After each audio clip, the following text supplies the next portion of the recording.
Acting ఎలా ఉంది మరి? సూపర్. హీరో యాక్టింగ్ ఎలా? ఎన్టీఆర్ కొత్తగా ఉంది. నిలబెట్టేసిందా? ఇప్పుడు చేసిన సినిమాలన్నీ కూడా కళ్యాణ్ రామ్ కొత్తగా చేశారు. బాగుంది కాన్సెప్ట్. ఫైట్స్ బాగున్నాయి సినిమాకి. స్టోరీ కంటెంట్ క్లైమాక్స్ బ్యాక్గ్రౌండ్ బాగుంది సినిమాకి. బాగుంది. అంటే ఫైటింగ్ ఎక్కువ నడుస్తుంది కదా, ఫ్యామిలీస్ చూడొచ్చు ఆ మూవీని. కళ్యాణ్ రామ్ గారి యాక్టింగ్ సూపర్ సినిమా. మీకు ఎలా అనిపించింది అన్న? బాగుందండి. కళ్యాణ్ రామ్ మంచి ఏం నచ్చింది అన్న సినిమాలో? ఫైట్స్ అని బాగున్నాయి. కళ్యాణ్ రామ్ యాక్టింగ్ టేకింగ్ అంతా బాగుంది. హిట్ ఏనా movie? Okay.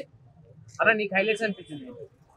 Kalyan Ram acting అండి మెయిన్. కళ్యాణ్ రామ్ యాక్టింగ్, సంయుక్త మీనన్, మాలవిక నాయర్ ముగ్గురు అనేది అంటే ఆఫ్టర్ బింబిసారా హిట్ కొట్టినట్టేనా? అంతే. బింబిసార్ తర్వాత ఇదే మధ్యలో.